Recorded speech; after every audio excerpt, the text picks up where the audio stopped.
आपके साथ मैं हूं राकेश पांडे। वक्त हो गया सुपरफास्ट 100 का। अगले 22 मिनट में नजर डालेंगे 100 बड़ी खबरों पर। नमस्कार, मैं हूं आपके साथ मैत्री त्रिपाठी। पहली खबर फीफा वर्ल्ड कप की।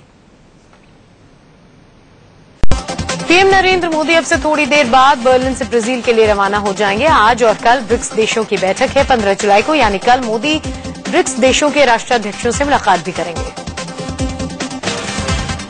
पीएम नरेंद्र मोदी के साथ वित्त राज्य मंत्री निर्मला सीतारमण भी गई हैं। साथ ही पीएम के प्रतिनिधिमंडल में राष्ट्रीय सुरक्षा सलाहकार एके डोभाल, विदेश सचिव सुजाता सिंह और वित्त सचिव अरविंद मायाराम भी शामिल हैं।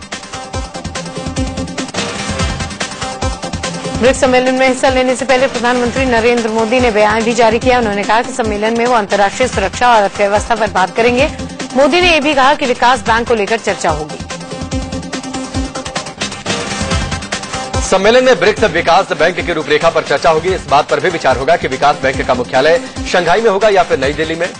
ब्रिक्स विकास बैंक की शुरुआती पूंजी 50 या फिर 100 अरब डॉलर रखे जाने पर भी आखिरी फैसला होगा। ब्रिक्स में ब्राजील, रूस, भारत, चीन और दक्षिण अफ्रीका शामिल हैं। हर साल ब्रिक्स देशों का सम्मेलन होता है। आज और कल ब्राजील में होने वाले सम्मेलन में संयुक्त राष्ट्र और अंतर्राष्ट्रीय वित्तीय संगठनों में सुधार लाने पर भी चर्चा होगी। ब्रिक्स सम्मेलन के दौरान प्रधानमंत्री नरेंद्र मोदी चीन के राष्ट्रपति शी जिनपिंग से द्विपक्षीय वार्ता भी करेंगे। साथ ही मोदी की रूसी राष्ट्रपति व्लादिमीर पुतिन के साथ भी द्विपक्षीय मुद्दों पर वार्ता होनी है। माना जा रहा है कि मोदी और जिनपिंग के बीच व्यापार बढ़ाने, व्यापार असंतुलन दूर करने के अलावा सीमा विवाद पर भी चर्चा हो सकती है। इसके अलावा नत्थी वीजा और घुसपैठ मामला भी दोनों की बातचीत में उठने की उम्मीद जताई जा रही है।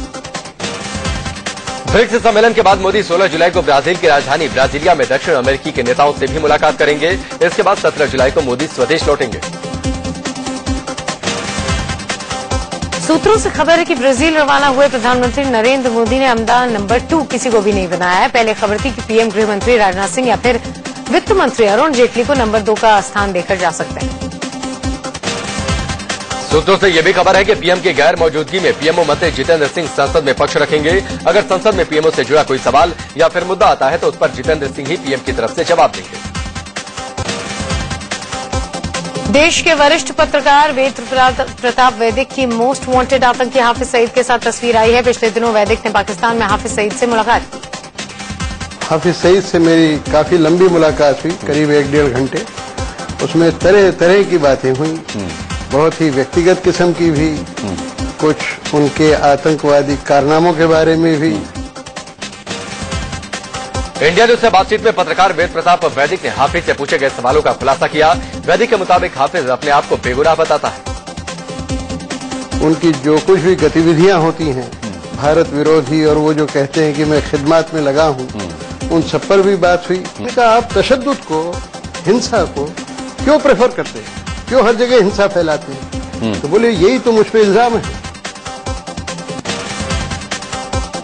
गिरगिट की तरह रंग बदलने वाला हाफिज मुंबई हमले से अपने आप को अनजान बताता है। वेद प्रताप वैदिक ने कहा कि हाफिज कहता है कि उसे टीवी से मुंबई हमले की जानकारी हुई। आपको बताते हैं हाफिज सईद मुंबई हमले का मास्टरमाइंड है। जब बम्बई में जो हुआ किसने कराया? बोले जब हो गया सारा तो मैं भी टीवी खोल के देखने लगा। 2 घंटे बाद मेरा नाम शुरू हुआ तो लोग मेरे नाम की माला जपने लगे, ये मैंने कराया, मैंने कराया। मोस्ट वांटेड आतंकी हाफिज सईद ने पत्रकार वेद प्रताप वैदिक से प्रधानमंत्री नरेंद्र मोदी के बारे में भी बात की और उसने मोदी को पाकिस्तान के लिए बेहद खतरनाक बताया। हालांकि हाफिज ने यह भी कहा कि उसे मोदी के पाकिस्तान आने पर कोई आपत्ति नहीं है। हाफिज ने कहा कि पाकिस्तान भारतीय प्रधानमंत्री नरेंद्र मोदी का स्वागत करेगा। आतंकी संगठन लश्कर ए तैयबा की नई रणनीति का खुलासा हुआ है। लश्कर ए तैयबा ने जम्मू कश्मीर में अपने कार्यकर्ताओं से कहा है कि पकड़े जाने पर वो अपनी उम्र 18 वर्ष से कम बताएं। नाबालिग बताए जाने पर उसके खिलाफ आईपीसी नहीं बल्कि किशोर न्याय अधिनियम के तहत मामला दर्ज होगा, जिसमें अधिकतम 3 साल की ही सजा का प्रावधान है। भारत पर एक बार फिर से पोलियो का खतरा मंडराने लगा है। यह खतरा पाकिस्तान की वजह से है। पोलियो की दवा बनाने वाली कंपनी सैनोफी पास्तूर ने आगाह किया है कि पाकिस्तान में पोलियो के बढ़ते मामले भारत के लिए खतरा है। कंपनी का कहना है कि पोलियो वायरस किसी करियर के जरिए भारत में आ सकता है, जिससे सालों की मेहनत और खरबों रुपए बेकार जा सकते हैं। लोकसभा में विपक्ष के नेता पद के लिए सरकार पशुपेश में है। सूत्रों से खबर है कि कार्मिक मंत्रालय ने इस मामले में कानून मंत्रालय से सलाह मांगी है। कार्मिक मंत्रालय ने कानून मंत्रालय से पूछा है कि लोकसभा में आखिर किसे विपक्ष माना जाए। कार्मिक मंत्रालय ने इस बारे में पहले लोकसभा सचिवालय से जवाब मांगा था, लेकिन जवाब नहीं मिलने पर कानून मंत्रालय से राय मांगी है। दरअसल लोकसभा में नेता विपक्ष का मामला साफ नहीं होने से लोकपाल के गठन से जुड़े फैसलों में देरी हो रही है। नेता विपक्ष के मुद्दे पर कांग्रेस कोर्ट जाने तक की तैयारी कर रही है, लेकिन पार्टी महासचिव दिग्विजय सिंह ने इंडिया न्यूज से बातचीत में कहा कि कांग्रेस को नेता विपक्ष पद का कोई लालच नहीं। दिग्विजय ने कहा कि कांग्रेस को नेता विपक्ष की लाल बत्ती और बंगले की कोई चाहत नहीं है। हालांकि उन्होंने कहा कि लोकपाल कानून में बदलाव कर चयन समिति में सबसे बड़ी विपक्षी पार्टी के नेता को जगह दी जानी चाहिए। महाराष्ट्र के पूर्व मुख्यमंत्री अशोक चव्हाण की मुश्किल बढ़ गई है। चुनाव आयोग ने पेड न्यूज के मामले में जवाब मांगते हुए उन्हें कारण बताओ नोटिस जारी किया है। आयोग ने जवाब देने के लिए उन्हें 20 दिन का वक्त दिया है। गृह मंत्रालय ने राज्यपालों के लिए 5 नाम प्रधानमंत्री कार्यालय को भेजे हैं। इनमें राम नाईक, केसरीनाथ त्रिपाठी, वीके मल्होत्रा, कैलाश जोशी और बलराम टंडन के नाम शामिल हैं। जल्द ही इनके राज्यपाल बनाए जाने की घोषणा भी की जा सकती है। माना जा रहा है कि केसरीनाथ त्रिपाठी को पश्चिम बंगाल, राम नाईक को यूपी, कैलाश जोशी को छत्तीसगढ़ या फिर गोवा का राज्यपाल बनाया जा सकता है। वहीं वीके मल्होत्रा को पंजाब और बलराम टंडन को कर्नाटक की कमान सौंपी जा सकती है। गवर्नर बनने के मुद्दे पर बीजेपी नेता राम नाईक ने हामी भर दी है। राम नाईक ने कहा कि उन्हें यूपी का राज्यपाल बनने के लिए कहा है और उन्होंने हामी भर दी है। राम नाईक वाजपेयी सरकार में पेट्रोलियम मंत्री रह चुके हैं। हरियाणा के मुख्यमंत्री भूपेंद्र सिंह हुड्डा के दिल्ली आवास के बाहर आम आदमी पार्टी के कार्यकर्ताओं ने जमकर हंगामा किया। कृषि लोन में रिश्वतखोरी का आरोप लगाते हुए आप कार्यकर्ताओं ने हुड्डा के आवास के बाहर धरना भी दिया। नवीन जयहिंद की अगुवाई में हुए इस प्रदर्शन के दौरान आप कार्यकर्ता और पुलिस के बीच झड़प भी हो गई। हुड्डा के आवास के बाहर से प्रदर्शनकारियों को पुलिस ने जबरदस्ती हटाया। हरियाणा के हिसार में जनचेतना पार्टी के कार्यकर्ताओं ने जनचेतना यात्रा निकाली। यात्रा को पार्टी का वरिष्ठ नेता सुरेंद्र कौशिक ने झंडी दिखाकर रवाना किया। कार्यकर्ता गांव-गांव जाकर हरियाणा सरकार की पोल खोलने का काम करेंगे। कोलकाता में कांग्रेस कार्यकर्ताओं ने टीएमसी सरकार के खिलाफ रैली निकाली। इन लोगों ने तृणमूल कांग्रेस के सांसद तापस पाल के विवादित बयान पर उनके खिलाफ कार्रवाई की मांग की। साथ ही प्रदेश की बिगड़ती कानून व्यवस्था पर भी हल्ला बोला। रेल मंत्री Sadananda Gowda Bangalore city railway station पर औचक निरीक्षण के लिए पहुंच गए। उन्होंने स्टेशन और फिर ट्रेन के अंदर जाकर साफ सफाई और सुरक्षा का जायजा लिया। कई यात्रियों से भी उन्होंने परेशानियों के बारे में पूछा। बीजेपी अध्यक्ष अमित शाह के बेटे जय शाह के सगाई समारोह में दिग्गजों का तांता लगा। अहमदाबाद के YMCA क्लब में हुए समारोह में राजनाथ सिंह, लालकृष्ण आडवाणी, प्रकाश जावड़ेकर, अनुराग ठाकुर, वेंकैया नायडू, कल्याण सिंह समेत कई VIPs पहुंचे। यूपी बीजेपी के विधायक संगीत सोम भी सगाई समारोह में पहुंचे। पार्टी के राष्ट्रीय अध्यक्ष हैं अमित शाह जी, उनके बेटे का तिलक है आज। हम सब लोग उसी में शामिल होने आए हैं। देखिए, कुछ आयोजन ऐसे होते हैं जो परिवार के आयोजन होते हैं, उनमें परिवार के लोगों का सबका रहना बहुत जरूरी होता है। केंद्रीय पर्यटन मंत्री श्रीपद नाइक ने पब कल्चर पर बैन लगाने की वकालत की। गोवा से ताल्लुक रखने वाले श्रीपद नाइक ने कहा कि पब कल्चर पर लगाम जरूरी है, क्योंकि इसके चलते कई तरह की घटनाएं सामने आती हैं।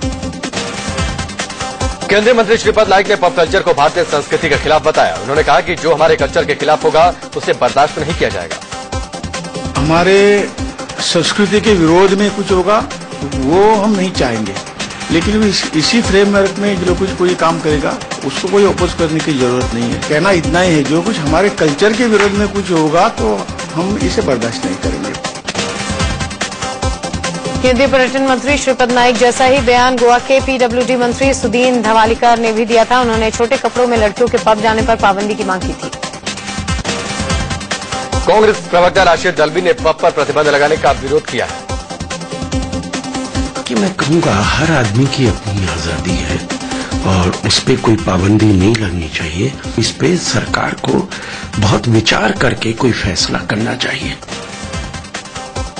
केंद्रीय पर्यटन मंत्री श्रीपद नाइक के पब विरोधी बयान का राष्ट्रीय महिला आयोग निंदा की है। आयोग की अध्यक्ष ममता शर्मा ने कहा है कि पब पर पाबंदी की बात करना ऊंची मानसिकता को दर्शाता है। तो सोचती हूँ कि ये बहुत सिकुड़ी हुई सी मानसिकता है। आजादी के इतने सालों बाद अगर हम लड़कियों को कहें कि आप पब में मत जाइए, ये मत करिए, और वेस्टर्न कल्चर ऑलरेडी हमारे यहाँ इतना आ चुका है कि हम इसको अब रोक भी नहीं सकते, और मैं सोचती हूँ कि रोकना चाहिए भी नहीं। हिंदू महासभा के अध्यक्ष चक्रपाणी महाराज ने शंकराचार्य पर विवादित बयान दे दिया है। बयान में चक्रपाणी महाराज ने कहा कि कब्र में पैर लटकाए लोग शंकराचार्य के पद पर बैठे हैं। चक्रपाणी महाराज ने यह भी कहा कि सभी को शंकराचार्य चुनने का हक मिलना चाहिए। हर एक व्यक्ति को अधिकार हो कि आप शंकराचार्य चुनो, किसको चुनना चाहते हैं, जो चरित्रवान दिखाई दे, जो लगे कि हाँ अब बैठ गए जीवन भर कब्र में पैर लटकाए हुए लेकिन फिर भी बैठे हुए। सांसद मेनका गांधी के खिलाफ गाजियाबाद के कमीनगर थाना इंचार्ज को धमकी देने की रिपोर्ट एसएसपी को सौंपी गई है। आरोप है कि मेनका गांधी ने फोन पर थाना इंचार्ज एके सिंह को वर्दी उतरवा देने की धमकी दी। एक स्कूल में लंगूर पकड़े जाने की शिकायत के बाद मेनका गांधी पर धमकी देने का आरोप है। यूपी के सीएम अखिलेश यादव को फेसबुक पर गाली देने का मामला सामने आया है। दीप त्रिपाठी नाम के शख्स की फेसबुक प्रोफाइल के जरिए ये गाली लिखी गई है, जिसने खुद को बीजेपी मैनपुरी से जुड़ा बताया। मैनपुरी पुलिस ने मामला दर्ज कर तफ्तीश शुरू कर दी। विश्व हिंदू परिषद के वरिष्ठ नेता गिरिराज किशोर का रविवार देर रात निधन हो गया। 96 साल के गिरिराज किशोर लंबे समय से बीमार चल रहे थे। दिल्ली के आरके पुरम बीएचपी दफ्तर में रात 9:15 बजे उन्होंने आखिरी सांसें ली। दिल्ली में कांग्रेस कार्यकर्ताओं ने महंगाई, बिजली और पानी के मुद्दे को लेकर केंद्र सरकार के खिलाफ धरना प्रदर्शन किया। सैकड़ों कांग्रेसियों ने पोस्टर बैनर लेकर सड़क पर मार्च भी निकाला। कांग्रेस कार्यकर्ताओं ने पीएम का पुतला लेकर प्रदर्शन किया। कई प्रदर्शनकारियों ने चप्पल जूतों से पुतले को पीटकर सरकार के खिलाफ अपना विरोध जताया। कांग्रेस कार्यकर्ताओं ने पीएम के पुतले के साथ मार्च निकाला और पुतला फूंककर प्रदर्शन किया। कांग्रेस के धरना प्रदर्शन में अरविंदर सिंह लवली समेत दिल्ली के कई दिग्गज नेता शामिल हुए। सावन के पहले दिन बारिश की फुहारों ने दिल्ली एनसीआर के लोगों को बड़ी राहत दी। दिल्ली और आसपास के इलाकों में झमाझम बारिश हुई। दिल्ली से सटे नोएडा में भी जोरदार बारिश हुई। जुलाई के महीने में आसमान से बरसती आग से त्रस्त लोगों ने राहत की सांस ली। गाजियाबाद में भी बारिश से मौसम खुशनुमा हो गया। यहां भी काफी देर तक सावन के मेघ बरसे। मुंबई में फिर हाई टाइड ने दस्तक दी है। हाई टाइड के चलते समंदर में काफी ऊंची ऊंची लहरें उठी। हाई टाइड को देखते हुए समंदर के पास नोटिस बोर्ड लगाया गया था और लोगों को समंदर में उतरने से मना किया गया था। हरियाणा के पानीपत में रेलवे ट्रैक पर एक किसान की खुदकुशी मामले में पुलिस के लचर रवैये से नाराज लोगों ने जीआरपी के एसआई की जमकर पिटाई कर दी। इस दौरान प्रदर्शनकारियों ने श्रीगंगानगर से दिल्ली जाने वाली ट्रेन इंटरसिटी एक्सप्रेस को रोककर उसके सामने नारेबाजी की। अलीगढ़ के हार्दू आगंज में बिजली कटौती से परेशान लोगों ने जमकर हंगामा किया। थाने के बाहर प्रदर्शन करते हुए लोगों ने सड़क पर जाम भी लगा दिए। आगरा में हाईवे पर श्रद्धालुओं से भरी बस पलटने से 2 दर्जन लोग जख्मी हो गए, जिसमें से 6 लोगों की हालत नाजुक है। हिमाचल प्रदेश के सोलन में खाई में बस गिरने से 2 लोगों की मौत हो गई और 28 लोग घायल हो गए। हादसे की खबर सुनकर हिमाचल सरकार के ट्रांसपोर्ट मिनिस्टर जीएस बाली ने मौके पर पहुंचकर हालात का जायजा लिया।